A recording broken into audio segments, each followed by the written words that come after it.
11 foods that are really good for your colon, and we're not just talking high fiber. Fiber is only one part of the equation. We have to look at proper hydration, we have to look at phytochemicals, we have to look at fueling the actual colic cells when we're looking at the entirety of the colon picture. So we're not just going to say, hey, eat a big salad, it's good for your colon, because it might not actually be in some cases. In some cases, people have a lot of gut inflammation, and adding more fiber in actually irritates things. So they might need to start smaller. So we're going to inch you along the way and teach you some things that you can add into the mix. And if you eventually want to do all of them, then awesome. First one goes without saying. You got to drink water, okay? Plain and simple. If you think of a sewage pipe and you think of it being thick and mucky and trying to run down a sewage pipe, you're not clearing much waste, right? But if you've got more water in there, you're clearing a lot more waste. It's so easy that sometimes we forget it. It's probably the fastest way to make yourself have a healthier colon. But let's put that one aside. Let's move into number 2, which is really some specific fruits. So we're talking apples, we're talking pears, we're talking apricots. Okay, these fruits in particular, and of course prunes and plums, but those are a little bit more aggressive. These contain a specific kind of fiber called sorbitol. And you get a lot more bang for the buck with sorbitol because it's very, very hydrophilic. It draws water into the colon a lot. So while we're on the topic of proper hydration, you're getting this benefit that is not just roughage of pushing stuff through your colon, you're getting a benefit of proper hydration. So you don't even need a whole lot to get the job done. So I don't recommend you eat a bunch of these every day. I usually say, hey, a couple times per week, add apples or pears or apricots or something like that into the mix. Another one, if you're a little bit more low carb, is avocado actually has quite a bit of sorbitol. In fact, you can kind of feel it. It kind of has that like viscous layer when you have it in your mouth. You can kind of feel it. That is a very hydrophilic compound that soaks up water. As far as vegetables are concerned, you're going to notice there's not a lot of vegetables on my list. I'm not talking about just eating robust salads, okay? But one that I have stood behind for a long time is broccoli. Now, broccoli, of course, does have fiber in it, but there are other compounds that are making it so powerful. There's a study that was published in Nutrition that took a look at a control group, a 10% blueberry group, and a 10% broccoli group, meaning 10% of their diet was coming in from blueberries or broccoli, so a good amount of it. Well, they found that the broccoli had the most profound effect when it came down to overall gut microbiome changes, but also there was a pretty powerful inflammatory modulation effect. So they found that it increased microbial diversity, but it specifically increased butyrate-producing bacteria. So bacteria that produced more butyrate, which is a direct fuel for the colic cells. So it actually fueled the cells of the colon, and this butyrate modulates inflammation within the colon as well, so less inflammatory response. Now, broccoli also has an interesting effect on potentially binding to toxins and getting them out. Okay, because of what are called glucosinolates. These glucosinolates turn into indole-carbazole, and those then bind to a specific receptor that triggers sort of a toxin screening kind of binding effect. So this whole effect in and of itself can help the whole colon system work a little bit better in moving things through and binding to things that you want out. So that, coupled with compounded effects of sulforaphane and just other benefits that we get from broccoli, really working from the inside out, broccoli's pretty potent, and you don't need much. I would probably say like maybe a cup every other day. It's not like you have to be eating a bunch every single day. And having it in a steamed fashion where it's not raw and you're not getting that gassy effect is usually the best. Now we talk about berries for a second. Now, berries are interesting because they have phytochemicals in them that might suppress inflammatory responses. So you think, oh, berries have fiber. You know, they have a little bit of fiber, but not a copious amount. There's a study that was published in Molecules that looked at the correlation between berries and colon cancer. And when they looked at the epidemiological data, it was very promising, very positive correlation. Now, correlation doesn't equal causation, so we dive a little bit further and we try to understand the mechanisms here. What we're starting to see is that the phytochemicals seem to suppress inflammation and suppress the oxidative stress in the colon. So you might actually be reducing some of the stress and the inflammation in the colon, but also down-regulating the W&T pathway, which is talked about a lot in longevity research, but also down-regulating nuclear factor kappa B, which is the master regulator of inflammation. So when you have colon issues, you're constipated, you're in pain, you're bloated, it's not like you're just constipated and that's the cause of the issue. Okay, a lot of times it's an inflammatory response. It's sort of a secondary effect of something else going on. Okay, this next one is chia. And I wanted to put one that was a higher fiber food in there for people that maybe don't want to have a bunch of vegetables. The thing with chia is the mucilage, that mucousy kind of like thick gelatinous aspect, of the seed, like when you soak it in water, that's what seems to impact the microflora. So our gut microbiome is massively impacted by that gel. So if you soak a little bit of chia seeds and you even just eat just a couple tablespoons of that, that could have a huge impact on your microbiome. And although the microbiome isn't everything with our colon, it really does seem to be a big piece, whether it's the direct digestion or the downstream effects that we get from having a healthy, diverse microbiome. And people ask all the time if they think a probiotic would help them in this particular case. I think it certainly can, and it can be something that gets you going in the right direction.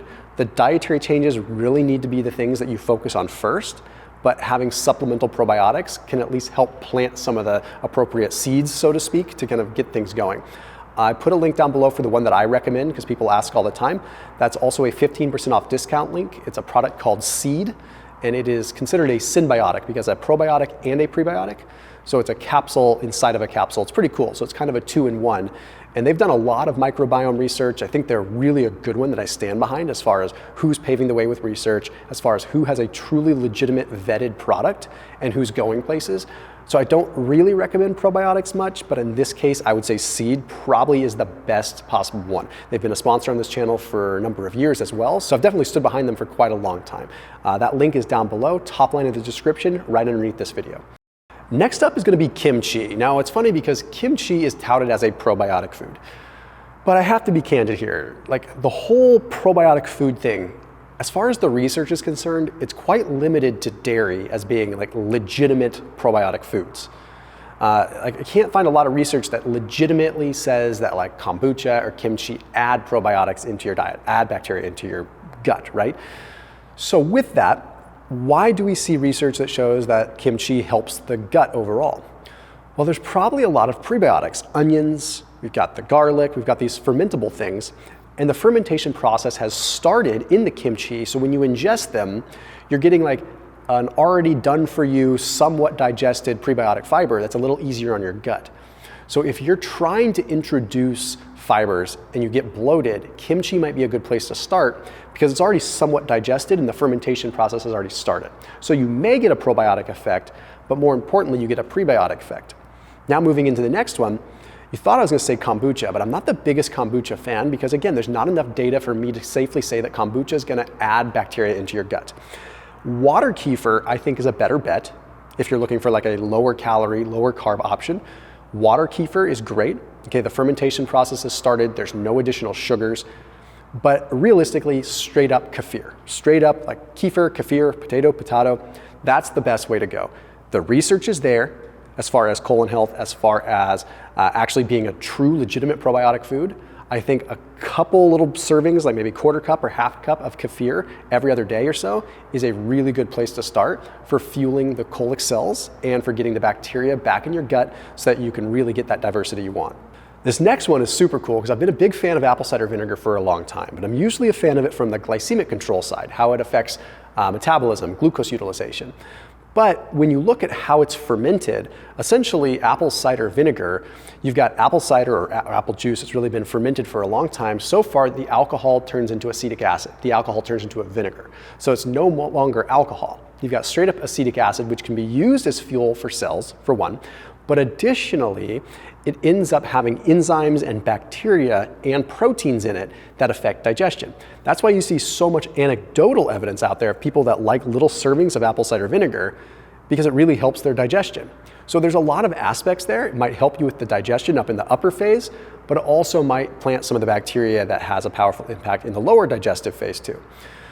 Which then the next logical one to talk about is lemon juice, because I typically combine apple cider vinegar and lemon juice with some water because it just is easier to get down and I can make it taste good with a little bit of stevia or something, make a lemonade. But the lemon juice might be the vitamin C content that helps clear the colon. There was a study published in gastroenterology and hepatology that was looking at subjects that were about to get colonoscopies and had to cleanse their colon. They found that the higher the vitamin C that was consumed, the better they were able to clear their colon. So lemon juice, a very potent vitamin C beverage, might be a good idea if you're just trying to help clear the colon out. So maybe if you were trying to really clear out, you might want to take like some psyllium or maybe some chia, some of these fibers that are a little bit more soluble, and also add some lemon juice to the mix to kind of help clear out even more. Now number 10, really interesting one. Green bananas. Okay, but you're thinking it's just a resistant starch thing. And yes, to a certain degree, that's true. Well, what is a resistant starch? Well, green bananas have not fully ripened, which means that they have not fully come to fruition, literally, and that's why they're not sweet, right? They haven't turned all these things into sugar yet. So you've got starches that are resistant to normal digestion. So when we consume green bananas or green banana flour, it ends up breaking down in our gut more, and the bacteria in our gut feed on it. So yes, it is a resistant starch, but it goes beyond that. Once you create more good bacteria within the gut as a result of this, you create more butyrate, which once again directly fuels the colic cells. There was an interesting study published in the American Journal of Physiology and Gastroenterology and Liver Physiology. So this study demonstrated that higher levels of butyrate can trigger an overreactive immune system to sort of suppress a little bit. So basically it downregulates some of the overactive T cells, the immune cells, and also downregulates some of the interferon gamma, which is associated with the inflammatory sort of immune response. So if you're someone dealing with IBS or other inflammatory things like colitis, green banana flour might be one of these things that gives you a little bit of bloating in the beginning, but by increasing butyrate, you can potentially decrease the inflammatory response that's actually causing you like the bigger overarching issue. So how would I recommend using green banana?